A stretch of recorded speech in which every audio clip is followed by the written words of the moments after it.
Live in Tel Aviv for us. I want to talk about all of this with Doug Ollivant. Doug's a retired Army Lieutenant Colonel, ASU Future of War Senior Fellow at New America, which is a nonpartisan think tank. And, it's interesting, Doug. Let me start broad, and then I want to dig in actually on a piece that you wrote, which was really interesting because it talks about all these puzzle pieces a little bit. But in the big picture, to Robert's point, yeah, Pakistan does have nuclear weapons, and Iran's in the center of all of this. And the situation with the Houthis, we know what's going on in Gaza. You have Hezbollah in Lebanon. Where is all of this going in terms of the wider war concerns? Well, I want to focus on the Pakistan-Iran piece for a minute because that's really different. If this were Sesame Street, this would be one of these things that's not like the other. Everything else that we're talking about, Israel, Gaza itself, the attacks in Iraq, Yemen, Syria, Hezbollah, and Israel, this is all of one piece. This is all Iran and those affiliated with them against Israel and the United States interests, the West, the great Satan. It's all of one piece. But this is really different. This is Baluchistan rebels in Pakistan and Iran. And I have to admit, I knew there was a long simmering insurgency in Baluchistan, but I had to go look it up on the map and see exactly where it is. This is not something we think about very often, not something we talk about. And it just has nothing to do with any of the other tensions in the region. So what's the biggest risk kind of baffled associated with it? Yeah, you're just confused about what's the biggest risk associated with it? Obviously, nuclear weapons, but what do you think could happen? Pakistan is a nuclear-armed power. I don't think this is going to come to that. These are two nation states that are conducting attacks. Each of them perversely is attacking the Baluchistan insurgents that they think are supported by the other country. So Iran is attacking the Baluchistan insurgents that they think Pakistan is supporting, and vice versa. So they're both hitting a minority group inside this country that, let's be frank, I don't think the central government cares very much about. So I don't think there's a lot of room for escalation here.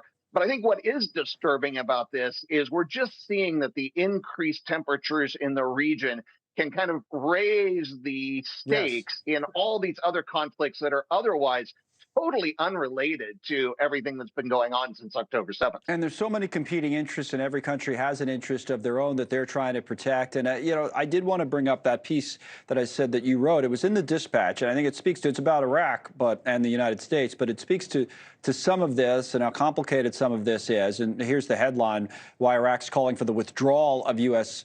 forces and why that might actually make sense. Doug Ollivant writing this piece in the Dispatch: the continued presence of these troops, mostly U.S. forces, is controversial, not just because of the violence that has broken out in Iraq in the wake of the war between Israel and Hamas, but because both sides have hidden agendas. Talk a little bit about that and how it fits into the broader picture, if you can.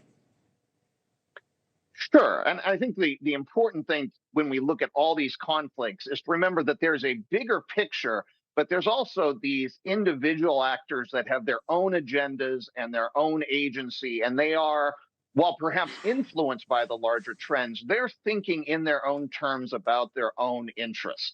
So in Iraq, we have this U.S. presence, about 2,500 troops, that is nominally there in an anti-ISIS effort.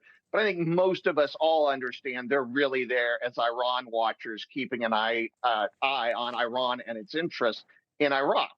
Now, in a perfect world, Iraq is actually happy to have them there. They make nationalist speeches once in a while, but responsible leaders in Iraq understand the positive externalities, the international legitimacy that force gives. Bottom line, it makes the whole world feel a little bit better about Iraq and interacting with it and investing in it because they know that American presence is there. It's reassuring.